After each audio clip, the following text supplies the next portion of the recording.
Hello and welcome to the cryptocurrency news channel. Well, Bitcoin has dropped like $1,000 within the last 30 minutes, basically.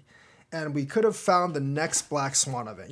These Black Swan events are supposed to be rare, but we've had a plethora of them. Maybe we need to change the color of the swan to make them more rare. Instead of like a black swan, how about like an albino swan event? I don't think you've ever seen a swan with red eyes. So if we called them albino swan events, maybe they won't happen quite as often. But anyways, it is Silvergate Bank. Now, I don't think the fallout will be quite as big as FTX, obviously, but the waters are murky. I would be surprised if we dump below 20K because of this, but it does look like Silvergate Bank is in trouble and a lot of the big crypto firms are backing away. Now, this could have all been set up because these banks are increasingly reliant on their crypto customers.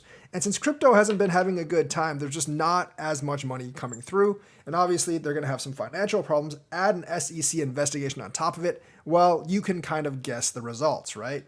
So one of crypto sector's core banks, Silvergate Capital Corp, or Silvergate Bank, is being hollowed out in a classic manner. And it's kind of like a bank run where everyone's we're withdrawing from it. And they're probably not backed 100% because they're not a crypto exchange, they're a bank. And you know that banks aren't required to keep 100% backing. So basically, like, they have a severe flood of customers, and the bank's stock has dropped something like 60%, especially in after hours trading. There was a March 1st document filed with the SEC, and it questioned the company's viability of digital asset focused business. Obviously, like I said, the bank fell over 50% and it's down over $115 over the past year. Obviously, the past year has been really bad for crypto. Silvergate Bank sold way up during the bull run, but it's being brought back down to earth. And of course, when hard times are shared by crypto companies, they're going to withdraw the money from the bank, and the bank, basically, if it's not fully backed, risks a bank run. And I think they've tried this with Tether and Binance, but Tether and Binance did not actually have runs. They were able to redeem billions of dollars. Silvergate Bank does not seem to have as much backing, so it actually might be in trouble.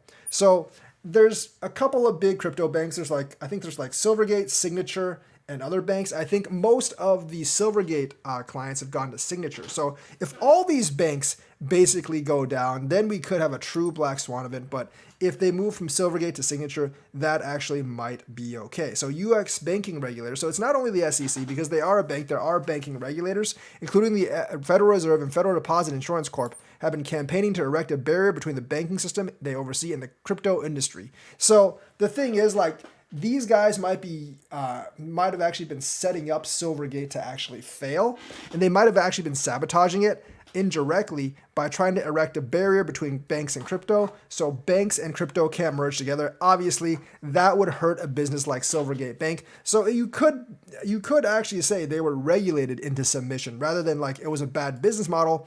They basically forced it into submission with more and more bad regulations and oppressive regulations, because they've been trying to erect a barrier between traditional banks and crypto, obviously because they are afraid of the threat of crypto. So basically, they laid out a case against banks that concentrate on digital assets and companies that issue and trade them. In a new statement last week, they again warned banks that their deposits could drain quickly away as customers react to crypto asset sector related market events.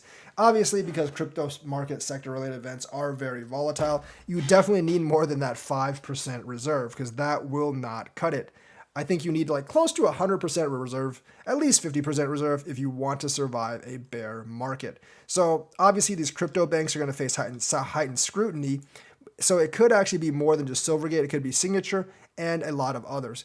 And banking services for crypto might actually be in question for the foreseeable future. This does not mean you can't cash out your crypto at a bank once you sell it, but this does mean basically banks that specialize in crypto services or specialize in the crypto industry might actually be in trouble. And that could have a lot to do with the liquidity in the future. So definitely a big threat. Keep your eye on this. It could be the next Black Swan event. I don't think it's quite as big as FTX or Terra Luna, but it could actually drain the liquidity of crypto somewhat. So Silvergate Bank having a lot of trouble.